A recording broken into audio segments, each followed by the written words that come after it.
Hey kittens, it is Sugar again for House of Cyanide. So I am here with the second installment of these set of videos. I don't know exactly what I'm going to call them yet. I might call it Psychic School or something along those lines. I don't know. Anyways, I've got more notes. I actually have 2 pages of notes for this particular video, and this is learning about your aura and psychic shielding.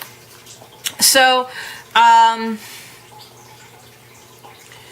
first thing is that with psychic shielding, you use your aura, and that's exactly what you're doing when you shield yourself, is you're using your aura as your shield. Okay? And then, do you know what your aura is? Not everybody knows what an aura is. Aura is energy put off by your brain and your body, and it's scientifically called your electromagnetic field. Okay?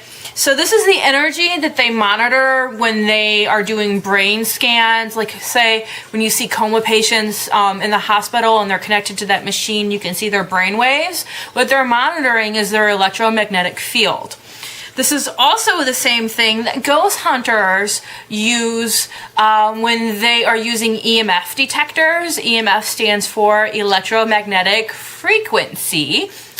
So this is the exact same energy that ghost hunters are using to look for proof of life and things of that nature. So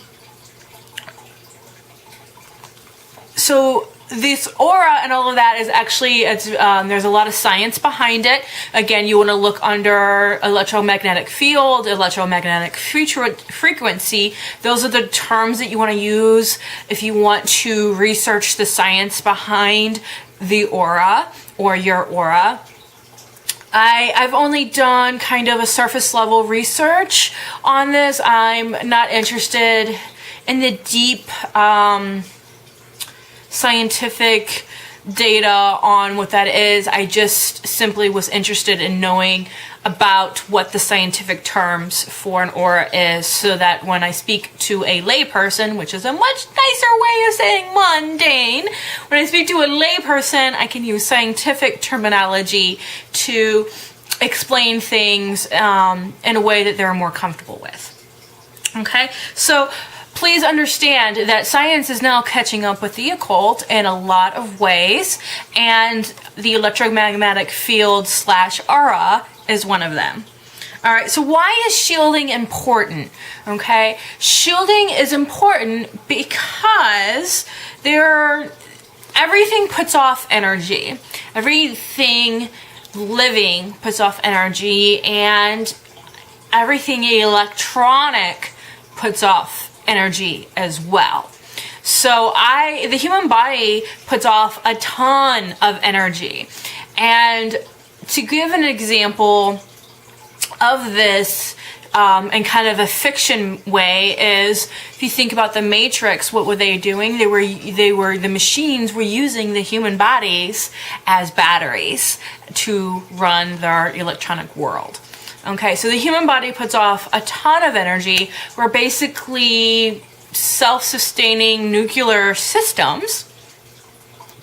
And our brains put off a ton of energy, and that's why we eat food and all of those things to keep this process, this biological energetic process going. So every human being puts off energy, and everything puts off energy. Well, your energy can be positive or negative, just like a magnet.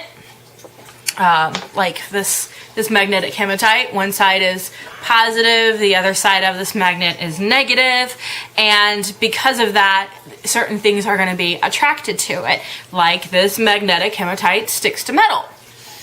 So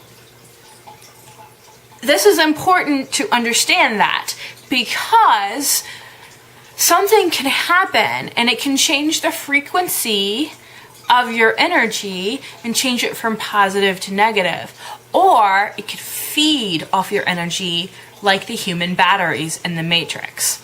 So, and the things out there that can do this, you know, run the spectrum, okay? I'm not going to even completely go in there on all the things that can do that because I don't want to scare people. But if you're open-minded enough to see the world, everything can feed off of your energy. And technically, you can feed off of the energy out there as well, if you know how or have the ability or what have you. There are psychic vampires. Those are exactly what those people do, is they feed off of other people's energy.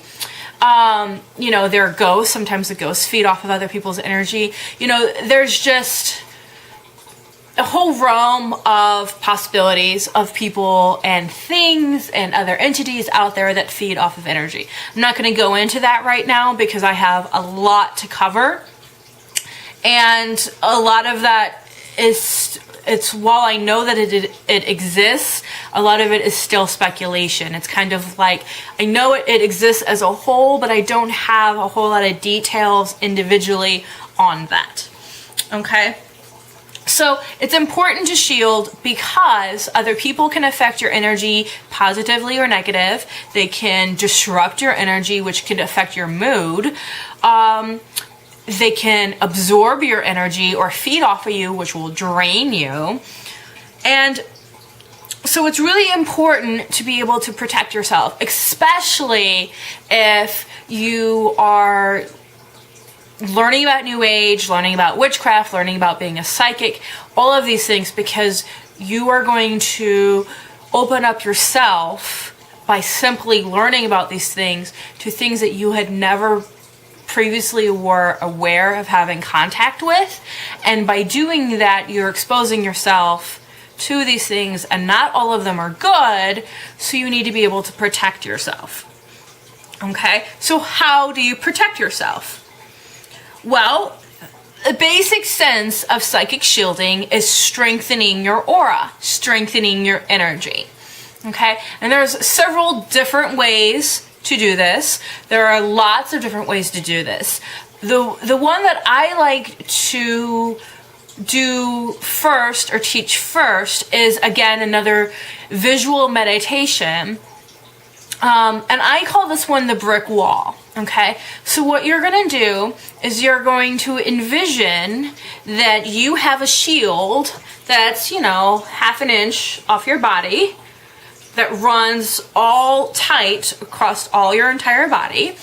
And I like to envision that shield is made out of 1,000,000 red bricks. Okay, and nothing can get past that brick wall unless I allow it. Okay, now some of my friends like to make their wall out of a thick garden with ivy and flowers and like a hedge. You know, whatever visual stimuli that you need to symbolize your shield. You know, it could be this. It could be like the shields in Star Trek around the ships. You know, this is what you have. This is your aura, and this is why when someone gets into your personal space, whether they're touching you or not, you instantly know it. It's because they're affecting your aura just by getting into your energy, because their energy is affecting your energy. Okay, and so those. Again, the wall technique, whether, you know, it's made up of leaves or flowers or hedges or bricks or a visible gelatinous substance, or, you know, anything that you can envision that will be defensive to you. It can be fire, okay? Anything along those lines is just a wall that cannot be penetrated, okay? And you have the control, you have the remote control to allow what comes through and what doesn't. The reason why this is important, and I'm going to give a specific example. I have a very good friend of mine who is a psychic vampire, and I do not believe that she is aware of it. It's not something she does intentionally. She's not intentionally trying to feed off my energy. It's just that she's never learned to cope with life or cope with the life that she's living. And she doesn't know how to make her own energy. Probably the best way to explain this is she's a very, very unhappy individual, and she doesn't know how to make herself happy. So when you are happy, you produce more energy. When you're unhappy, you don't produce as much energy.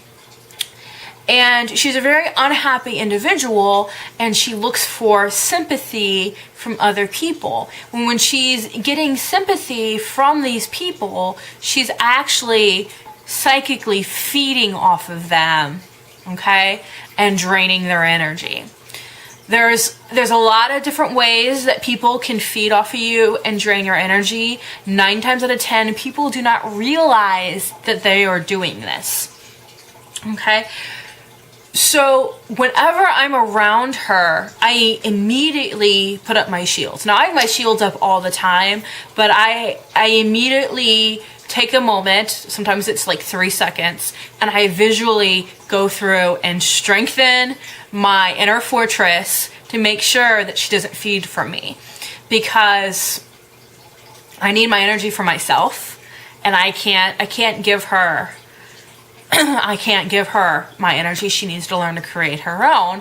And if we were really, really, really close, I would probably sit her down and have this conversation with her. But though we're good friends, we're not that good of a friend. It's the kind of conversation that would probably end our friendship. And so it's best for me just to protect myself from her. Okay? There are tons of techniques, again, online that you can learn to strengthen your aura. One of the most well-known is the Lesser Banishing Ritual of the Pentagram. Now, this technique comes from High Magic, Ceremonial Magic, the Golden Dawn, Aleister Crowley, that line of thought. Okay, this is, again, the most well-known to me. And there are tons. You just put in Lesser Banishing Ritual of the Pentagram into Google, and you will find tons and tons and tons of walkthroughs. Okay? I'm going to tell you guys right now, if there is plentiful information out there, I'm not going to go over it, because all you have to do is a quick Google search and you can find it. I'd rather give you information that is not easily found elsewhere. Okay, so Google the Lesser Banishing Ritual of the Pentagram, and that will teach you. Now, this is something that, again, if you do daily, will strengthen your aura. Simply by doing magic on a regular basis of any kind, spell work, tarot, working with the psychic field, all of those things are going to strengthen your aura. Okay, so having a strong aura in itself can be defensive, but you really need to go through and mentally build that shield through that meditation ritual.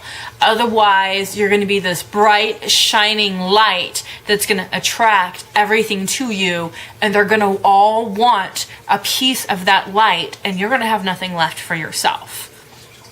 Okay? So the beginning of psychic shielding is strengthening your aura.